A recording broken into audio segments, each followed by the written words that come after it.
Nagbabalik tayo dito sa Kababayan Today at ngayon naman kasama natin ang mga litratista or photographers. Starting with Benny Uy, siya po ay isang community and senior services photographer for Los Angeles County and photo editor po ng Weekend Balita and US Asian Post.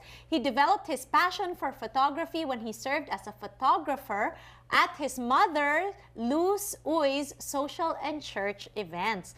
Currently, he heads F7 Photography at board member din po siya ng National Union of Journalists of the Philippines US Chapter and the Filipino-American Press Club of California. Hello, Kuya Benny. Hello. Kuya Benny, hello. Hi, Giselle. Thank you for being here. Thank you for inviting us. Oo naman. At syempre kasama natin si Kuya Nicky Nicanor Ariola, has been covering major celebrity events including the Oscars at napakadami pa pong events, no? Recently, he covered the International Women's Conference featuring Prime Minister Tony Blair and First Lady Michelle Obama. Si Nicky po has received local and international awards not just for excellence in videography but also for his charitable and human rights projects. Yan, including po yung awards from UNESCO at Who's Who by NHK Japan. Maraming salamat, Kuya Nicky, for being here.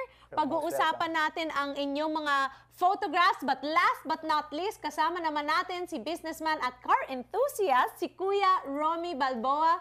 He's been a photographer po or litratista na tinatawag sa Tagalog for more than 2 decades and he is the chief photographer for the Glendale-based Manila US Times. O, di ba? He's passionate about travel and nature photography at ipapakita niya sa atin ang kanyang litrato na napakaganda naman at nakaka-impress, taken by himself on the summit of Mount Kilimanjaro in Tanzania, which is just the highest mountain in Africa and the highest freestanding mountain in the world. Maraming salamat mga kuya at nandito kayo sa Kababayan Today. Thank you. Thank you. Okay, so meron itong event that is ongoing. Gusto natin pag-usapan yan, no? Ang tinatawag Light and Shadows. It's happened in February. Pero bago natin pag-usapan yung event na yan, gusto ko lang kayong tanungin, bakit nyong naisipan na pumasok into photography? Kuya Benny. Sa akin parang naging aksidente dahil kasama ko palagi ang mami ko. Mahilig siya sa photograph. Every time na nagpupunta siya sa mga event, lalo na sa church, at saka kasi nurse siya, mga nursing event niya, kasama ako bilang driver. At the same time, sabi ko, mahilig din maglitrato, mabuti pa ako na lang magiging official photographer niya every time. So, ayun. So, doon nagsimula, doon no? nagsimula. At ngayon naman, meron kayong litrato that is in the exhibit, Light and Shadows, that is up for bidding. Pag-usapan natin tong litratong ito because this photograph is to raise funds, di ba? Pag-usapan natin yung mga t-shirt na suot ninyo, di ba? Don't shoot journalists. What is this? What are you trying to raise money for? Well, exactly. It's as you see, it's don't shoot journalists. Okay. So wag patayin ang journalist. Yeah, and photographers. In that case, anyway, it started when yung Maguindanao crisis. 32 of the members of journalists were slain 5 years ago. So diyan nag-umpisa, pero itong ating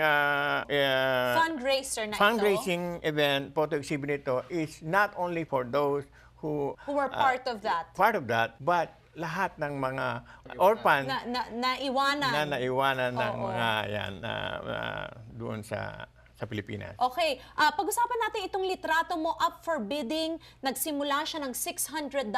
Ngayon naman ay nasa pataas ng pataas, ano? Well, ano tong litratong ito? Exactly. Nagpunta ako sa taas ng Elysian Park at 6 o'clock in the morning. As I went up, gusto kong makapture yung pagbukang liwayway at sa bandang naman sa side, yung shadow ng downtown LA. So, at yun yung na-capture nyo, and that is the photo up for bidding to raise funds for photojournalists and yung napag-iwanan nilang pamilya. Kuya Nicky, pag-usapan naman natin yung litrato mo na ipinakita mo sa akin kanina pero papakita natin sa lahat ng mga taong nanonood ng Kababayan Today. Ano itong litratong ito at may homeless pa doon? What are you trying to say with this photograph? Yeah, yung kasing lights and shadow, it's a contrast, no? So I'm trying to show some contrasting elements nung photography. Like, for example, yung isang photo na pinakita ko sa iyo kanina, na ipapakita na natin, yung City Hall is powerful people yung nandoon sa taas. And then, yung pinaka less powerful at talagang powerless, yung homeless nandoon sa harapan mismo ng City Hall. Yun. So, nakunan ko yan. Then, I have another photo, like, yung nasa ATM, yung nag-withdraw yung mga tao, nagde-deposit. Tapos merong beggar dito sa gilid, no? So, I'm trying to show the contrast of every picture na kinukunan ko. It's like photojournalism yan. Oo. At alam ko, nagsimula kayong mag-photojournalism sa Pilipinas pa lang. Oo. Di ba? So, meron talagang message, merong sinasabi yung mga litrato ninyo. Kuya, last kuya ko. Okay. Ikaw naman nakaka-impress dahil aakyat ka pa talaga sa pinakamataas na bundok para kunin itong litrato na to.